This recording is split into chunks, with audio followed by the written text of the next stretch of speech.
Hello, Film Days, the Facebook group. This is David. I'm the creator of this group, as some of you may have surmised by the person posting the video. This is completely unscripted. Well, not completely. I did think about a little bit of this ahead of time. I decided maybe it's time y'all heard my voice and got to see me instead of just reading my bullshit. You can actually hear it come out of my mouth. So, what I want to do today is, I had this idea for an article. I was going to write it, but then decided at the last minute, you know what? Let me just say it. I've been wanting to do videos on this group for some time now. I just couldn't think of a way to start it. So I think this is a good place to start with it.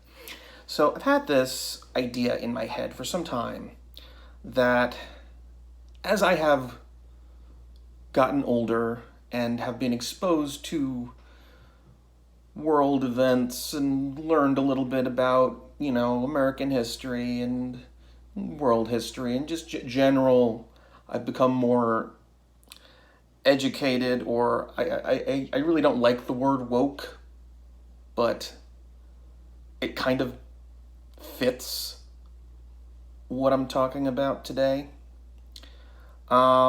What the subject of this is, as you can probably see in the title, is movies that we're just too woke for nowadays. And I'm not saying being woke, for whatever connotation you think that has, is a bad thing. Like, I'm not saying it's something that, or rather, I'm not saying considering yourself woke is bad.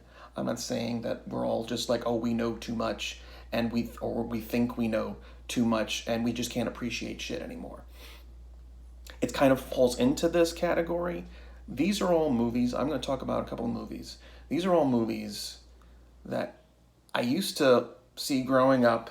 Didn't really think too much about them. I liked watching them from time to time when they would come on, but I didn't really think too deeply about them.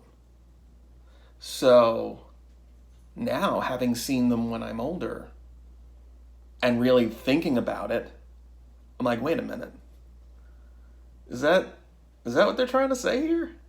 And I don't really get into authorial intent and all that, like we don't know exactly what the authors or the directors and filmmakers had intended to say with these movies. But looking at the actual content of the films, kind of hard to ignore it.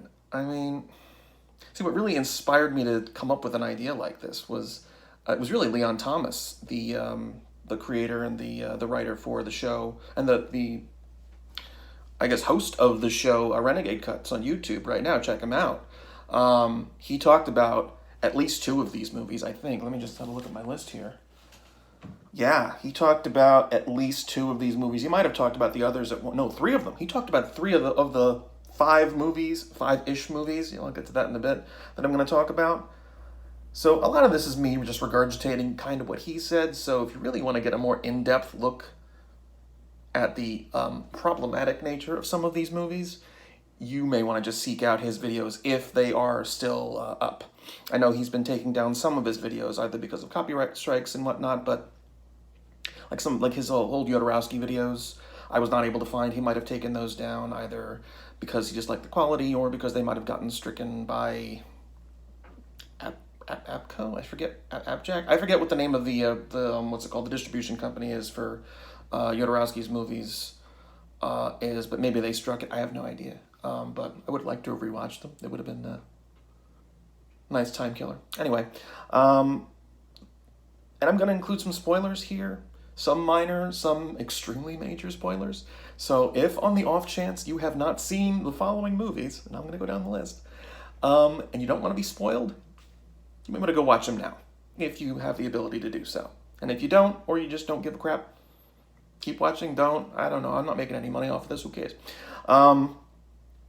Ghostbusters, the 1980s version. I want to say it was 84. But I am not getting a year on the back of this box. 83. Well, it says 83 on the top here, but I think that's just sort of like an in joke there. It says 83, classified, whatever, Bankman. So that could have either been when it takes place or when the movie was actually released. I don't know. But in any case, I remember hearing it was 84. Ghostbusters. Rambo, First Blood Part 2. This one I'm only going to briefly touch on. And there's not really any spoilers involved of the Bill and Ted movies. It's really only one tiny, tiny thing that kind of like, ooh. But we'll get to that as well. The Birdcage. I don't know if this is showing up backwards or not because of the way I'm shooting this, but the Birdcage. The Birdcage. And Ace Ventura Pet Detective. This is going to be the big, major spoiler. So if you have not seen Ace Ventura Pet Detective yet, and you don't want to have the ending spoiled, maybe go watch it. Just, you've been warned, is what I'm saying. Okay, so, Ghostbusters. See, Ghostbusters that I grew up with was the animated series. You know, the real Ghostbusters, I think it was called. I forget exactly what the full name was. Maybe it was the real Ghostbusters anyway. You know, theme song, earworm, gets stuck in your head. Makes you think of Wheel of Fortune sometimes. I don't know. But yeah, as far as I knew, back when I was growing up, it was just these four guys hunting ghosts, having a good time. Had to fight a creepy-looking lady that I really couldn't sit through at the end because I was scared. But then I got older, a little bit older. Saw it on Comedy Central, saw the sequel first, but then I saw the original again. I seemed to enjoy the sequel more, but you know, the first one was there. You know, still didn't really think too much about it. I saw it again recently, relatively recently, within the last year or so. I saw Leon Thomas talking about it too, and I'm like, wait a minute. All right. So what I'm getting at here is, and this was sort of Leon Thomas's thesis on the idea, was that the Ghostbusters movie is basically glorifying Reaganomics. And not necessarily the economic aspect of Reaganomics, but just that whole mentality of Reagan era politics that we're kind of, sort of getting a little bit of, a lot of nowadays. I'm dating this video now by saying that, but in any case, I won't go into the current administration's more problematic things, but in any case, in Ghostbusters, our main characters, our heroes, these are the people that we are rooting for. They develop technology that is used to combat ghosts, spirits that are bothering people, hurting people, harming people, just being a general nuisance to society. And they tend to charge an arm and a leg for their services. This isn't really addressed in the entire movie. There's evil spirits amuck in New York City. And these people who have the sole ability to combat them have seized upon this to make a buck. And this is not frowned upon in the slightest. Oh yeah, there's a slight jibe here and there at them for it, but it's not really shown as a problem. Just sort of the nature of the beast. Like, okay, well, yeah, there's a problem. Well, you need somebody to fix it. If you could charge for it, wouldn't you? And that really gets to the heart of it, doesn't it? The privatization of an essential service. In this version of New York, ghost busting has essentially become an essential service that has been privatized by these four men. And just think of it this way. What if the police had the ability to combat a particular type of crime, but charged citizens a fee to combat it? Just think about that for a minute. Like the fire department, from what I've heard, and I haven't actually done the research on it myself, but from what I've heard, and again, this may be wrong, the fire departments used to charge people for their services.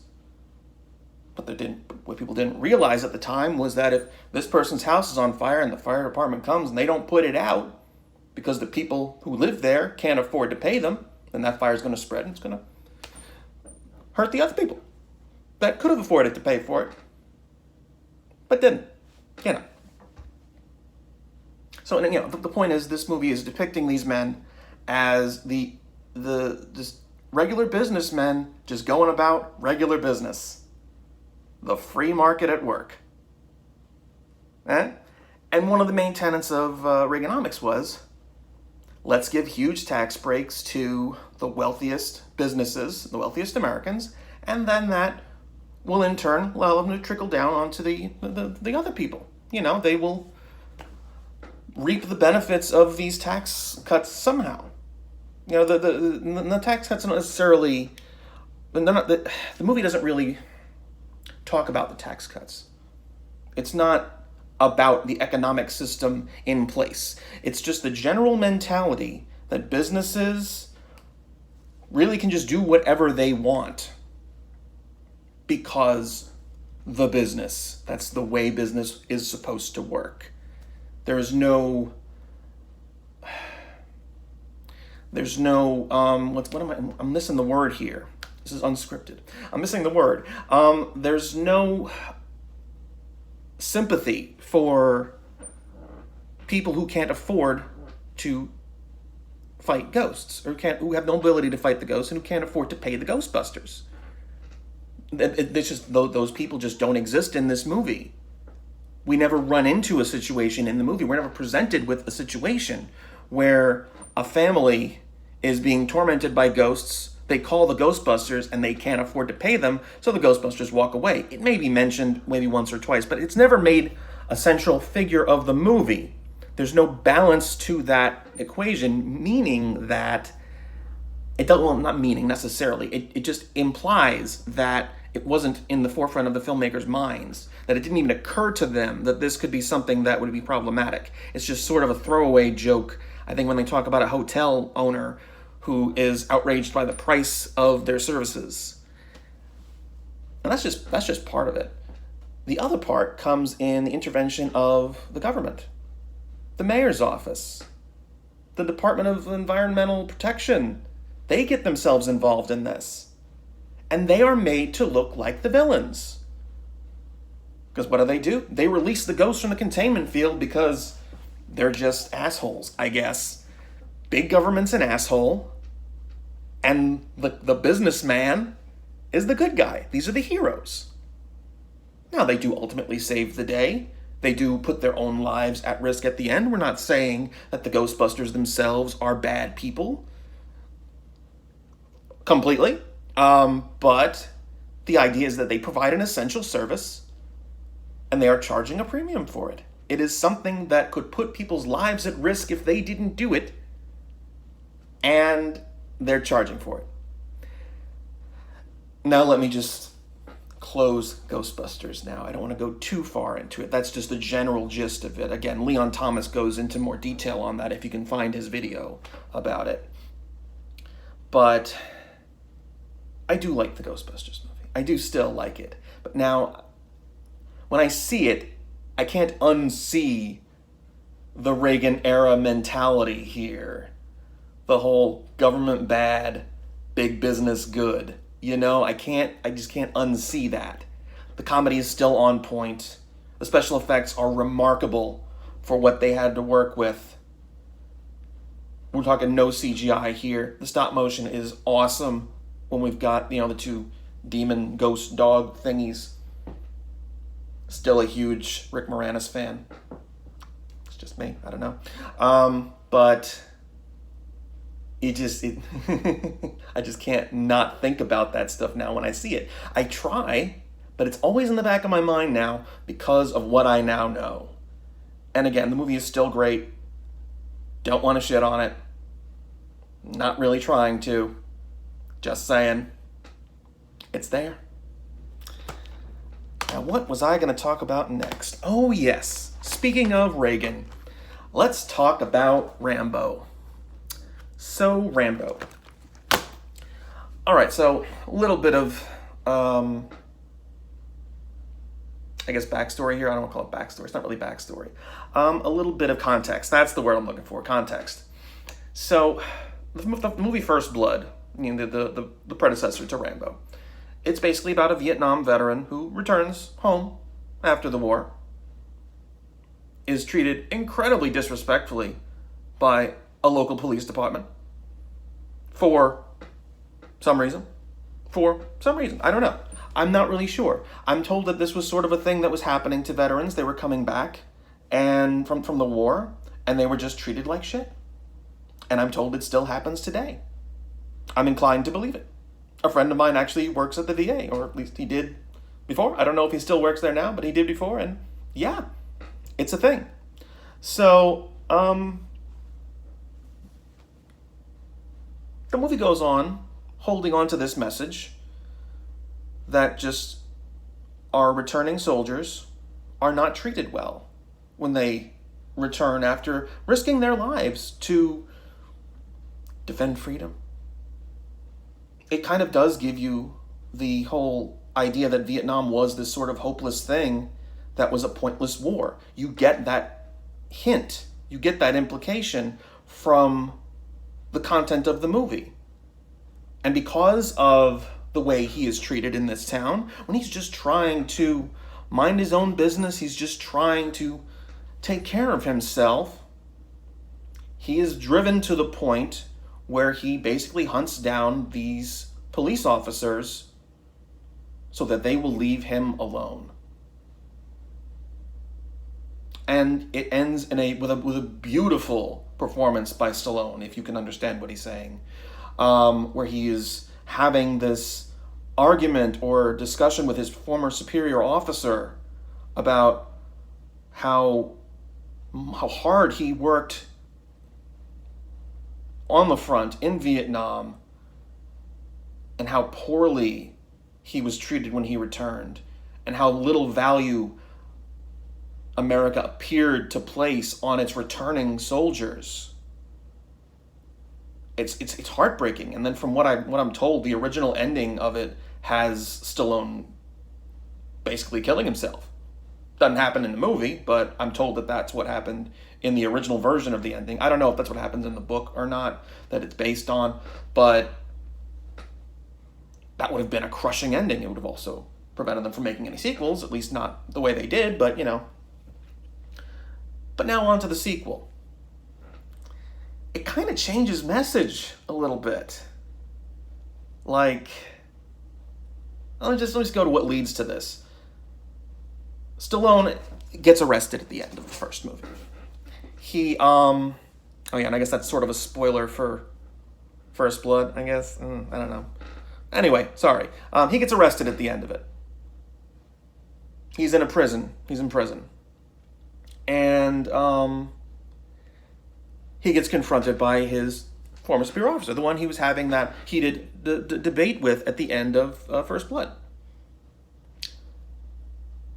And it just comes to this. It's basically the gist of the movie is there are these POWs in Vietnam that are still being held nearly a decade or so later. I mean, I believe the movie takes place in the 80s. I think people have been being held by the North Vietnamese government all this time. And I kind of like, wait a minute, when does this movie take place? It just, and then it's like, it's definitely the 80s. So I'm like, all right, so these people have just been there that long? All right, fine. So I'll buy that. But then he says, what Stallone says to his officer when he's being offered this mission to go and retrieve these POWs, he says, do we get to win this time?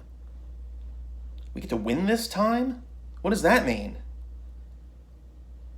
I mean, the whole idea was that, and then this is largely the view that people have of Vietnam nowadays, and how I understand it to be, was that this was an unnecessary war, much like what's going on in the Middle East.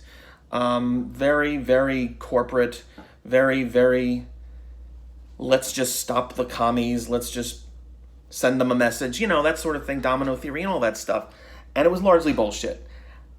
Nowadays, I did a little looking into this. Apparently there was this conspiracy theory an actual conspiracy theory, not like in the content of the movie, and in the real world, there was this conspiracy theory that the Vietnamese were holding POWs.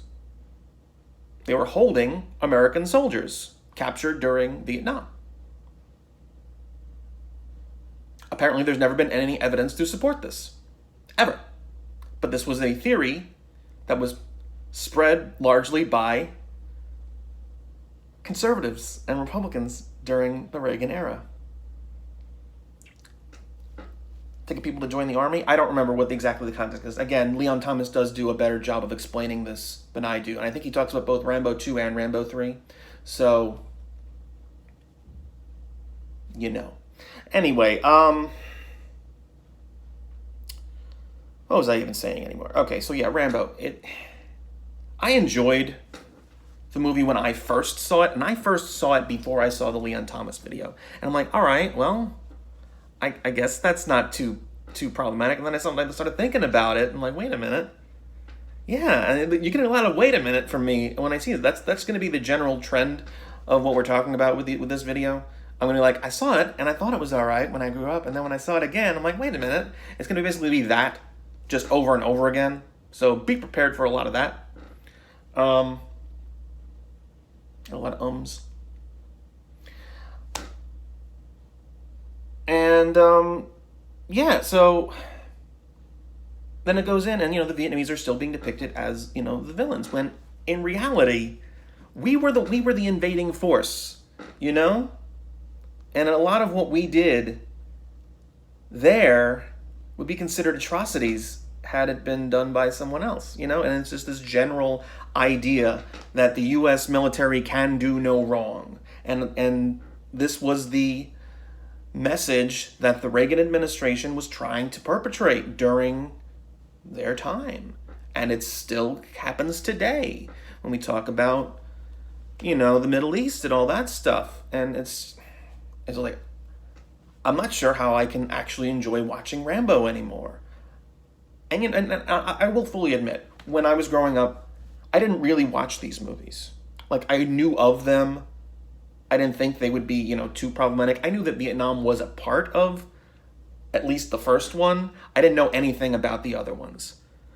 In fact, for years, I just thought they were all called Rambo. Like Rambo 1, Rambo 2, Rambo 3. The naming is ridiculous. I think James Rolfe just does a whole video about, the naming convention with these movies. The first one's called First Blood. Second one is called Rambo First Blood Part 2. And the third one's called Rambo 3. All right? So it doesn't make any sense. But the point was I didn't really know too much about them growing up. And then I only recently saw this movie because I got it in my collection, which you can't really see from here, but it's there. And I saw the movie, and then I saw the video. I'm like, wait a minute. Yeah, that don't sound right. Basically, Rambo, what I'm saying is Rambo changed his tune really quickly. And it doesn't seem like a lot of time passed between First Blood and Rambo. So his original mentality is Vietnam was a pointless war that he is now being disrespected for returning from. That's an oversimplification, but point was he had a negative view of Vietnam as it pertained to him personally and to American soldiers. How the government was disrespecting them by not protecting them from this small town. And now in Rambo 2, they were the enemy. The Vietnamese were the enemy, and they defeated us. So do we get to go back and win this time? Do we get to win this time? We were the aggressors in Vietnam. We were the invaders. And this is our hero. For the next 2, 3, I don't know how many they made now. I think it's what did they do? They did Rambo 3, then it's just called Rambo, and then they recently did Rambo Last Blood, and I have no idea how much any of them have anything to do with each other. I think he goes back to Vietnam in Rambo, just called Rambo. It was in 2010, I think. I forget when that came out, and then Last Blood, I think he's home already, and something to do with an adoptive daughter. I have no idea. I've gone on too long about Rambo. Let's move on. So the next section of this video is going to be kind of about the idea of homophobia in movies that I didn't quite know was there before. And I kind of want to just start with this. Bill and Ted movies. So, it's a really minor thing in these movies. It's not really dwelled upon too much. But it is there, and it kind of caught me off guard. I grew up with Bill and Ted's Bogus Journey, the second one. And, where they get killed by evil robot versions of themselves, and they go to hell, and then they gotta find a alien scientist in heaven, and they gotta go back in time and fix things and whatever. And I didn't really see the original in its entirety until, recently. And again, it's not really about the content of the movies themselves, it's just sort of the blasé way they use the F word. And I'm not talking about fuck. I don't like using the other F word, so I won't actually say it. I think you'll get the idea when we're talking about homophobia and I'm talking about an F word. So, yeah, there's a scene in the first one where they are so happy that, like one of them is so happy that the other one is still alive. So they hug, and then they quickly push off each other, and then they call each other the F word. And then that's it. We just move on. I'm like, oh, that was kind of okay. Moving right along. Napoleon. Hey, that's funny. Napoleon's eating ice cream. So, and it doesn't really happen again until the sequel, when the evil robot Bill and Ted push them off a cliff, and then when they hit the ground, both the evil robots blurt out the F word at them. At least I think that's when it happens. I know it happens at one point, and it is the robots that say it, but I mean, was that really that commonplace back then? I mean, I was really little when these movies came out. I might not even have been born when one of these came out. I don't even know. Where's my years on this thing? Is it going to tell me? No, yeah, the 90s. I was really little when this thing came out. And I didn't even know what those words were. So, was it that prevalent? I remember seeing Analyze This recently. The one where Robert De Niro plays a mobster who's in therapy with Billy Crystal. And he says it. Just right off the cuff, just says it. That was in that was the late 90s, Was that? I don't even know. I mean, there's another YouTuber that I watch. His name is Matt Baume. Check him out too. He talks about a lot of queer subjects as they pertain to TV, movies, just general cultural things. And he didn't bring this up. He did bring up what the subject of the movie I'm going to talk about is. That came up. And he does sort of mention that how there was a lot of homophobia in the late 80s and the early 90s, mostly because of the AIDS epidemic and all that stuff. But just the blatant use of the F word in a children's movie. I mean, I don't call it a children's movie. But it was clearly designed at teenage audiences, Like it's supposed to say, oh, this is a cool thing to say. I don't know. So I don't want to really go into Bill and Ted. It's not really a Bill and Ted thing. The main thing is it just caught me off guard. The other F word caught me off guard there. Now let's talk about the Birdcage. Full disclosure, I fucking love this movie. Okay? One of my favorite movies of all time. Okay?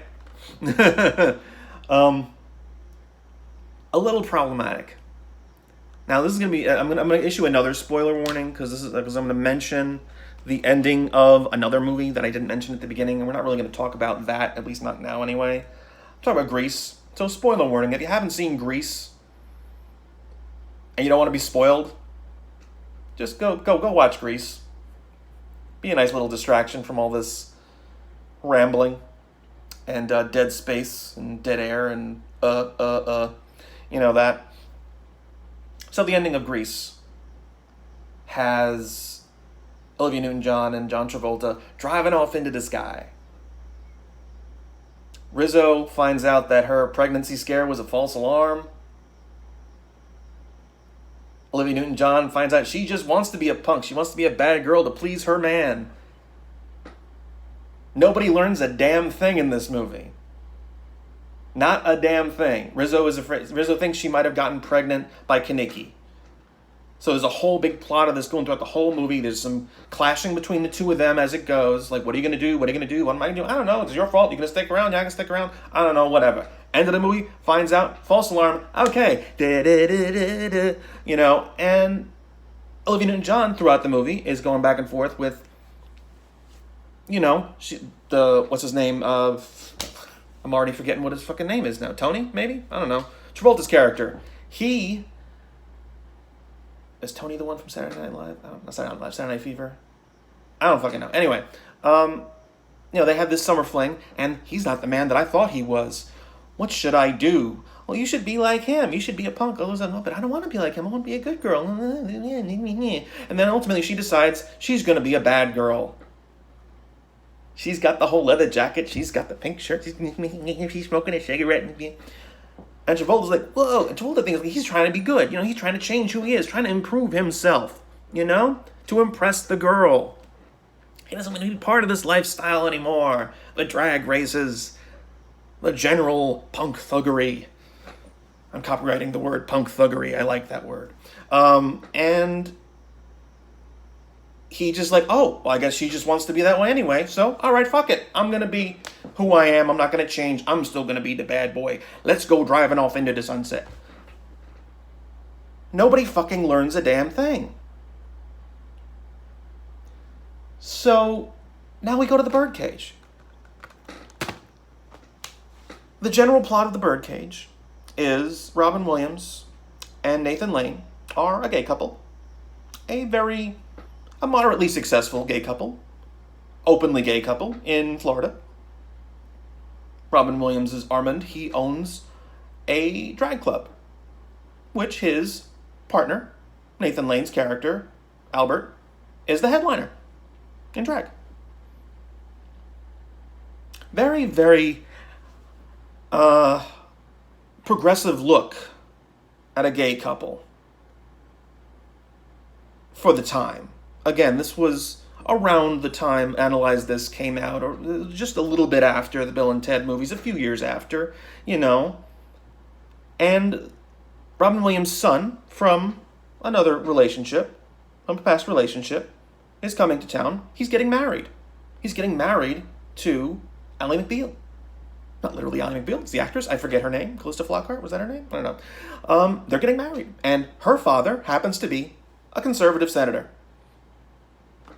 who was going on this crusade of decency across the country. And what was decent in those days to conservatives? Straight people.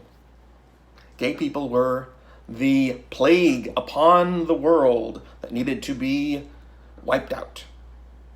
So what does Robin Williams' son decide to do? He decides to straighten up his gay parents. And nobody learns a damn thing. Okay, no, that's not true.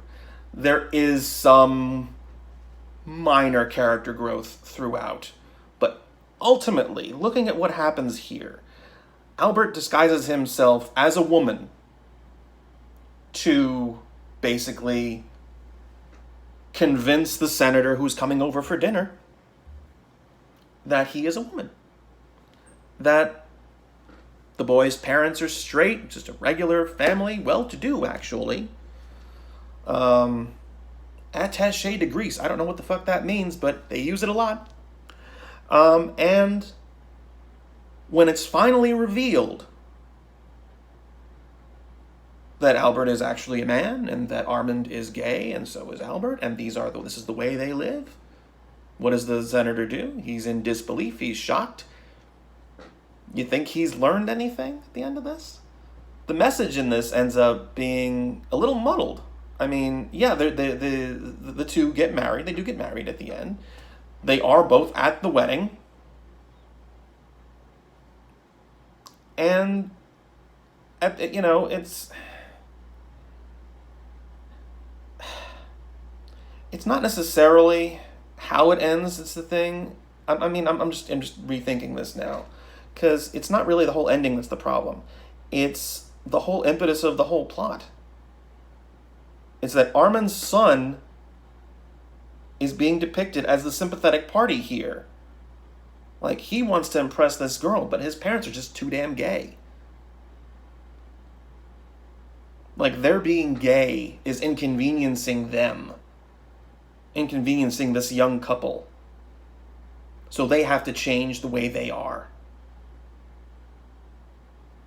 And although it is sort of confronted at the end, you just don't get the impression that the boy has learned anything from this. It's like, oh, well, things just, I guess, worked out in the end. You know, the senator seems to be just tolerating this couple being their in-laws now. But, you know, it's just, I don't know. It didn't seem as satisfying of a resolution as I thought it had growing up. Watching it again, just looking at it is like, wait a minute. Did they really learn anything? I mean, yeah, they're all at the wedding. They all seem to be smiling and waving, but I'm like, you know, Gene Hackman is behind his back. He's still going to be doing his conservative crusade against indecency when he goes back to work. He's not going to change his views. You know? The boy is still going to be, I mean, he's going to be a little bit more open with his in-laws now about it because he doesn't have to hide that, but he shouldn't have needed to hide it in the first place. You know? I mean, I guess this wasn't the most progressive time. Again, we had the whole F-word thing going on in the 90s, but I don't know, maybe I just expected too much from this. I haven't seen the French version of it yet, La Cage aux Folles, but I'm told it's pretty close. And that was from the 70s, I think. I think it was the 70s, don't quote me. But moving right along. This was kind of the big one. And this one, Leon Thomas does talk about, and I think Matt Baume even talks about it once or twice. Major spoiler here. Einhorn is trans. Okay, so Einhorn is the police chief or chief detective. I forget what role she plays in the police department, but she's basically the head honcho at the police department. And she doesn't really like Ace Ventura and his interfering in police matters and all this stuff. And, you know, the main plot of the movie is the mascot of the Dolphins, the Florida Dolphins, is captured. And they hire Ace to, they enlist Ace to get on the case. And what ultimately ends up happening is it's revealed that the kidnapper was a disgruntled football player who had a problem with Dan Marino, where he missed a kick or something, and he was completely shamed out of the NFL. Went and got a sex change operation and became Einhorn. Finkel is Einhorn. There are scenes throughout this movie where it appears that Einhorn is coming on to Ace. And it is revealed at the end that, yeah, Finkel is Einhorn, and then they strip her naked in front of the police department to reveal this. They shame her for being trans. What? This is Jim Carrey. He is not this problematic. No. No, say it ain't so, Jim. No. Hugely homophobic movie. And I had no idea. It never even occurred to me. And this is the 90s we're talking about here. This is right around the same time as these other movies I'm talking about, with the exception of Rambo and Ghostbusters. He makes out, Deep Tongue makes out with Einhorn in one scene, and then once it clicks in his head what has actually happened. You hear, Do You Really Want to Hurt Me by Culture Club or Boy George. I forget if he did it while he was solo. But you hear that song playing, he's crying in the shower. He tries to put a plunger to his face to suck out whatever, I guess, gay juice. I don't know what the fuck it is he's trying to do. It's 50 pieces of chewing gum in his mouth. It's the most disgusting thing in the world for one man to kiss another man. And he's our hero. Our hero. Jim Carrey. The Mask. The Riddler. Lloyd, was he the one that played Lloyd? I forget which one was Lloyd and which one was Harry in Dumb and Dumber. But anyway, I think it was Lloyd. I think. I don't know. I really just don't know how to even end this video. This has gone like 40 fucking minutes. Me just rambling on about movies that I'm too fucking woke for now. Again, I still enjoy watching the movies. I'm not gonna like never watch them again. But every time I see them now, it's gonna be there. These little nuggets of, wait a minute, and they're just gonna be there. Bugging me. And, you know, my family, I talk about this to them. You know, my wife, my mother-in-law, I talk to them about these sort of things. And they think I'm taking these movies too seriously. Like, I'm like, can't you just watch the movie and enjoy the movie? I'm like, no, I don't think I can. I know too much. And that really is where this gets down to, doesn't it? Should we let what we know about movies prevent us from enjoying them? What we know about just history prevent us from enjoying them for what they are? Can we turn off our brains when we see something that probably shouldn't be there, you know?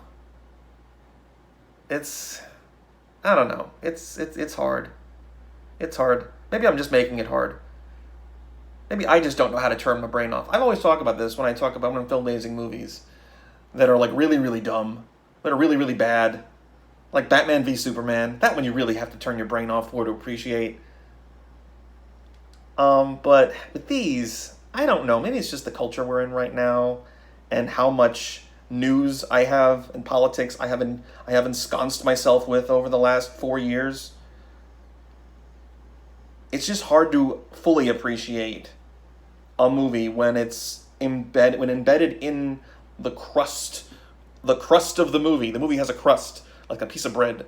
The movie has a crust, and the crust of the movie, something that you know really shouldn't be there, and that, not necessarily that it shouldn't be there. I mean, not like these things shouldn't be said, but the heroes of these movies have really, really questionable motives or aspects to their character, and it's just not depicted that way. Like, these things are clearly character flaws, but they are not really depicted as character flaws. Like the Ghostbusters just being uber capitalists, like, I know that ghost is going to rip your head off, but I need to get paid. Sorry. You know, or I really want to marry this girl and impress her super conservative politician parents. Y'all are just too damn gay. So maybe don't be so gay. Make things a little easier for me. Because me, you know, the cis male who is marrying a relatively wealthy senator, I am the victim here. I really am the victim here. You know, the Vietnamese killed by American troops because communism.